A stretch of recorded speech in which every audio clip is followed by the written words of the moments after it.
வணக்கம் மக்களே, நான் உங்கள் கொடிராம். இன்னைக்கு நம்ம கொடி பறக்குதா சேனல் என்ன பார்க்க போறோம்னா 2026 சட்டமன்ற தேர்தல் இது எப்படி இருக்குது, எதை நோக்கி போய்கிட்டு இருக்கு அப்படின்றத இன்னைக்கு நம்ம பார்க்க போறோம்.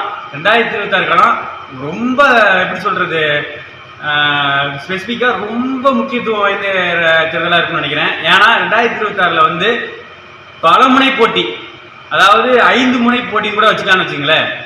எப்படின்னு சொல்றதுன்னா, இப்போ ஆளுகின்ற திமுக கட்சி, எதிர்கட்சியான அதிமுக கட்சி, 3ஆம் இடத்தை பிடிச்சிருக்கக்கூடிய மத்திய கட்சியான பாஜக கட்சி, இன்னொரு புறம் தமிழ் தேசியத்தை பேசக்கூடிய சீமானோட கட்சி, மறுபுறம் இப்ப என்னன்னு பாத்தீங்கன்னா மாநாடு நடத்தி விக்கிரவாண்டியில் மிகப்பெரிய ஒரு எழுச்சியை உருவாக்கி இருக்கக்கூடிய நடிகருமான விஜய் அவர்களோட கட்சி இப்ப பேசும் பொருளா இருக்குது. கிட்டத்தட்ட ஒரு 5 முனை போட்டியா இருக்குன்னு சொல்லி சொல்றாங்க. ஆனா 5 முனை போட்டின்னு சொல்ற இப்ப இந்த விஷயத்தை நம்ம எப்படி புரிஞ்சுக்கிறதுனா, இது 5 முனை போட்டியா இல்ல 2 முனை 3 முனை போட்டியா மாறப்போதான்றது போக போக தெரியும். இப்ப எதுவுமே தெரியாது. இப்ப திமுக தனி கூட்டணி அமைச்சிருக்காங்க, அதிமுக தனி கூட்டணி அமைச்சிருக்காங்க, ஒவ்வொரு கட்சிகளும் பிஜேபி தனி கூட்டணி கட்சி அறிவிச்சிருக்காங்க. இப்போ நாம் தமிழரும் தமிழக வெற்றி கழகமும் எந்த கூட்டணியும் அறிவிக்கல. இப்போ என்ன விஷயம்னா, இப்போ திமுக அதிமுக பாஜக இந்த 3 அணி தான். இந்த 3 அணிக்குள்ளதான் இந்த சீமானோ இல்ல தமிழக வெற்றி கழகமோ விஜயோட கட்சியோ சேரப்போகுதா, இல்ல நாங்க தனியாவே இருந்து 5 முனை போட்டி தான் நாங்க காண போறோமா, இல்ல சீமானோ விஜயும் சேர்ந்து 4 முனை போட்டி தான், 5 முனை போட்டி கிடையாது, நாங்க ஒரு டீம், இவங்க 3 பேர் ஒரு டீமா இருக்க போறாங்கன்னு தெரியல. ஆனா 2026 களம் ரொம்ப சூடுபிடிக்குது, ரொம்ப ஒரு மாதிரி என்ஜாய்மெண்டா இருக்குன்னு வச்சுங்களேன். ரொம்ப பரபரப்பா இருக்கும். 2026 ரொம்ப பயங்கரமா இருக்கும். இதுல என்னன்னா, மக்கள்லாம் சிந்திக்கணும்.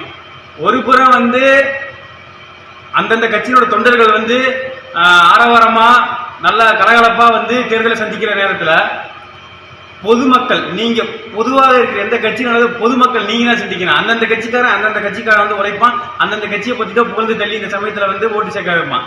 பொதுமக்களாக நீங்க தான் எந்த கட்சியை தேர்ந்தெடுக்கணும் இந்த சமயத்துல அப்படின்னு சொல்லிட்டு நீங்க தான் முடிவெடுக்கணும். ஆளுங்கட்சியான திமுக வழிநடத்தக்கூடிய இப்ப ஸ்டாலின் அவர்கள் இளைஞர்கள் இப்ப இளைஞர்களோட கட்சியா மாறிச்சு. இளைஞர்கள் தான் போட்டி போட போறாங்க. முதியவர்கள்லாம் விலகி இளைஞர்கள்லாம் போட்டிக்கு வர மாதிரி ஒரு சூழ்நிலை அமைவாயிட்டு இருக்கு. ஏன்னா ஸ்டாலின் அவர்களுடைய முதல்வர் ஸ்டாலின் அவரோட மகன் உதயநிதி ஒரு பக்கமும், அதே மாதிரி எதிர்கட்சியோட எடப்பாடி அவர்கள் ஒரு பக்கமும், பிஜேபியினுடைய அண்ணாமலை ஒரு பக்கமும், சீமான் அவர்கள் ஒரு பக்கமும், விஜய் அவர்கள் பக்கமும். இதுல எடப்பாடி அதிமுகவுடைய எடப்பாடி அவர்கள் மட்டும்தான் முதியவர், முதியவர்கள அனுபவசாலி. மிச்சம் எல்லாருமே இளைஞர்கள் முன்னிலை பற்றி தான் இந்த கட்சியை மூவ் பண்ணி கொண்டு போறாங்க. நீங்க இளைஞர்கள் தான் இதை நுண்ணிப்பா கவனிக்கணும். இனிமே ஸ்டாலின் அவர்கள் முகத்தையோ எடப்பாடி அவர்கள் முகத்தையோ இல்ல மோடி அவர்கள் முகத்தையோ இல்ல மூத்த அரசியல்வாதிகள் முகத்தை இனிமே பார்க்க வேண்டியதில்லை. ஏன்னா இப்ப யாரை முன்னிறுத்தி அரசியல் பண்றாங்க, இளைஞர்களை வச்சு அரசியல் பண்றாங்க. இளைஞர்களை குறிவைத்து ஸ்டாலின் உதயநிதியும் அண்ணாமலை அவர்களையும் விஜய் அவர்களையும் இந்த மாதிரி முன்னிறுத்துறாங்க. இவங்களை நீங்க வருங்காலத்தில் என்ன பண்ணுவாங்க, யார் சரியா இருப்பாங்கன்னு நீங்க தேர்ந்தெடுங்க. 2026 அரசியல் களம் ரொம்ப பயங்கரமா இருக்கு, சுருட்டிக்க போகுது.